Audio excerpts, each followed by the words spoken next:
வணக்கம். இது நம்ம கிச்சன். நம்ம இது கிச்சனில் என்ன பண்ணுறோம்னா ஓமப்படி பண்ண போகிறோம். காரம் போடாத ஓமப்படி பண்ண போகிறோம். அதுக்கு நான் எண்ணெயை அடுப்பில் விட்டு காய வச்சுட்டேன். இந்த எண்ணெய் காயத்துக்குள்ளே மற்ற பொருள்கள்லாம் சேர்க்க போகிறேன். என்னென்ன பொருள் என்னென்ன அளவில் சேர்க்குறேங்கிறத நான் உங்களுக்கு காட்டுறேன்.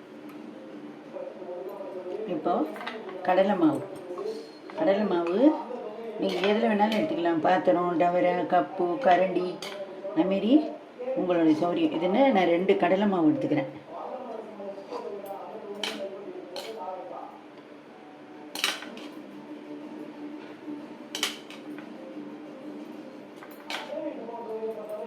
கடலை மாவு 2. இப்போ இதுக்கு அரிசி மாவு 1.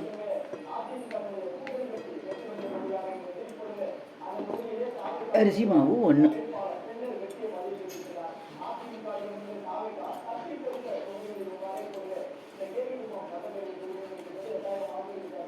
சிம்பிள் மெத்தடில் கம்மியான இன்க்ரீடியன்ஸை வச்சு நீங்கள் மாரி செஞ்சு கொடுத்துடலாம் குழந்தைகளுக்கு. இப்போ இது கொஞ்சம் ஒரு சிட்டிங் அளவுக்கு மஞ்சப்பொடி போட்டுக்கிறோம். ஒரு அரை டீஸ்பூன் அளவுக்கு. தேவையான அளவு இதுக்கு தகுந்த உப்பு.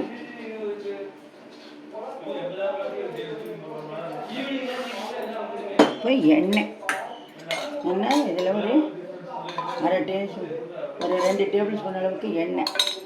நெய் விட்டுக்கலாம். நெய் வேண்டாம் அப்படிங்கிறத இந்தமாரி எண்ணெயை விட்டுக்கலாம். இப்போ இது நல்லா பிசையணும். ஜலத்தை விட்டு பிசையணும். பிசைஞ்சிட்டு காட்டுறேன். இதில் ஜலத்தை நம்ம கொஞ்சம் கொஞ்சமாக விட்டு பிசைஞ்சுக்கிறோம். காரம் போடணும் அப்படின்னு விருப்பப்பட்டவா காரம் போடுறதா இருந்தால் போட்டுக்கலாம். அதில் அவள் விருப்பம். இந்தமாரி அரிசி மாவு, கடலை மாவு இதெல்லாம் நல்லா ஒன்று சேர்ந்து வரணும்.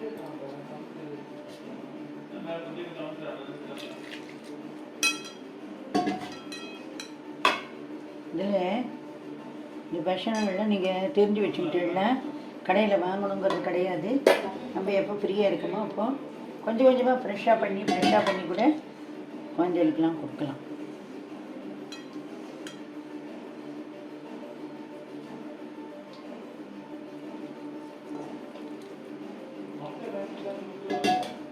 மாவு பிசைஞ்சிட்டு காட்டுறேன் உங்களுக்கு.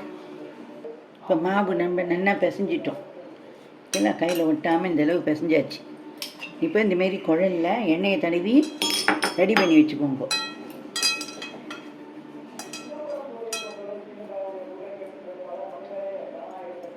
உங்களுக்கு தேவையான அளவு 3/4 அளவுக்கு போடுங்க. இல்லைன்னா மாவு பிதுங்கின்னு வந்துடும்.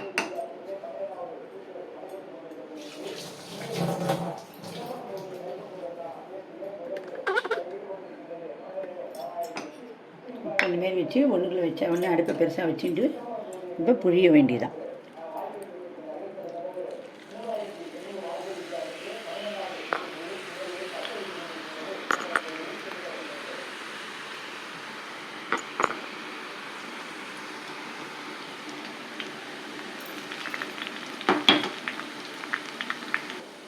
நம்ம இதை திருப்பி விடலாம். இப்போ நல்லா ஜம்முன்னு வந்துடுச்சு நம்மளுடைய ஓமப்பொடி.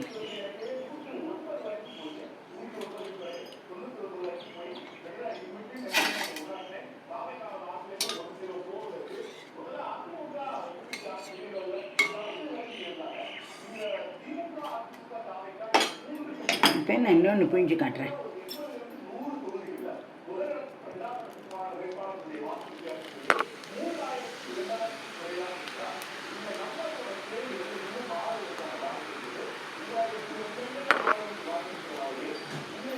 உடனே கரண்டியை போடக்கூடாது. உடஞ்சி தூள்தூளாக போயிடும். வேகட்டும்.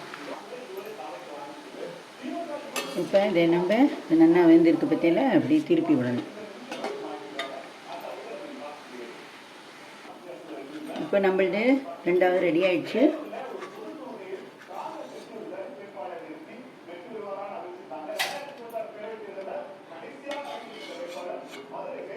நீங்களும் இதேமாரி பண்ணி பாருங்க.